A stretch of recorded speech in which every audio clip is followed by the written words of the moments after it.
TV na hii ni Morning Victory, kila siku ya Jumatatu mpaka Ijumaa, na kujuza mengi katika yale ambayo nimeweza kukuandalia siku hii ya leo. Na huu ni wasaa mzuri zaidi wa kukujuza yale ambayo ameweza kujiri katika upande wa kimataifa. Mimi ni Georgina Watatu.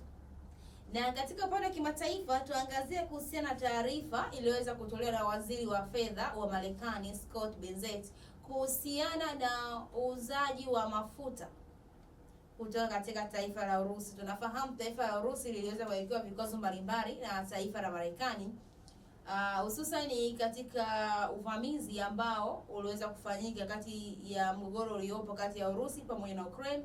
Tukaweza kuona baadhi ya mataifa ya magharibi wakiweza kuwekea vikwazo upande wa Urusi.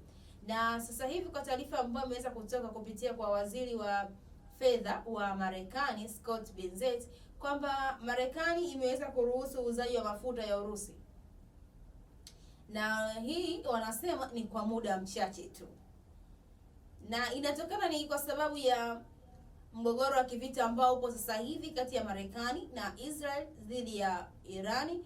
Na hii tumeweza kuona katika upande wa Irani wakiweza kufunga mlango wa bahari wa Hormuz, ambao huu ni mlango ambao unatumika katika kuhakikisha kwamba usafirishaji wa mafuta katika sehemu mbalimbali. Lakini hata hivyo tumeweza kuona kwa upande wa Marekani kuweza kuregeza kamba, kuweza kukubali moja kwa moja uuzaji wa mafuta katika taifa la Urusi. Na hata hivyo kwa upande wa Urusi wenyewe bado hajaweza kutolewa ufafanuzi zaidi kuhusiana na hili swala, kwa sababu tunafahamu vikwazo vya kiuchumi ambavyo Urusi walivyokuwa wameweza kuwekewa na Marekani. Na hata hivyo kuwepo kwa uuzaji huu wa mafuta sasa hivi kwa Urusi sasa katika mataifa ya magharibi ikiwemo ni pamoja na taifa la Marekani, ni kama vile vikwazo vya kiuchumi vimeweza kulegezwa, naweza nikasema hivi. Japokuwa nasema hii itakuwa ni kwa muda mfupi, yani mpango wa muda mfupi, ambapo katika kuhakikisha kwamba mataifa ya magharibi basi wanaweza kupata mafuta. Lakini hata hivyo tunafahamu zaidi bei ya mafuta imeweza kupanda duniani kote, na katika upande kwa mataifa ya magharibi tumeweza kuona ni kwa 50% wameweza kufikia sasa hivi katika masuala mazima ya mafuta.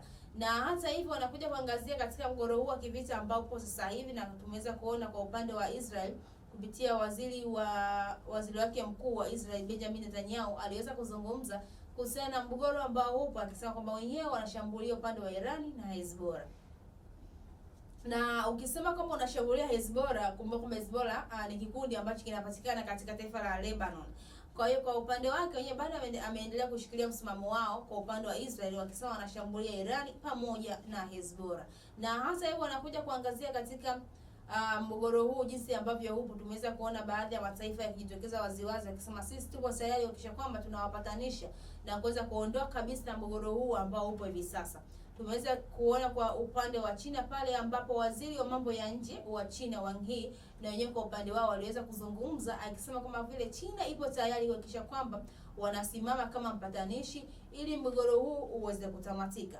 Na hata hivyo tumeweza kuona pia ukiachana na China kusema kwamba wapo tayari kuwa wapatanishi, lakini hata na kwa upande wa Marekani, Rais wa Marekani Donald Trump siku za hivi karibuni amekuwa akiweza kuzungumza sana akisema ni kama vile kwa upande wa Marekani vita inaweza ikaisha kwa wakati wowote ule ambao wao wakiweza kusema kama vita hii iweze kutamatika, basi vita hiyo inaweza ikatamatika. Lakini pia ameweza kusema kwamba kwa upande wa Irani hakuna sehemu iliyobakia kuweza kushambulia, ni kama vile tayari wameshaweza kushambulia sehemu muhimu zote katika taifa la Irani. Lakini hata hivyo bado tunaweza kuona mgogoro huu wa kivita ukizidi zaidi, na hii leo imeweza kufika siku ya 14 katika mgogoro huu wa kivita kati ya Marekani na Israel dhidi ya Irani.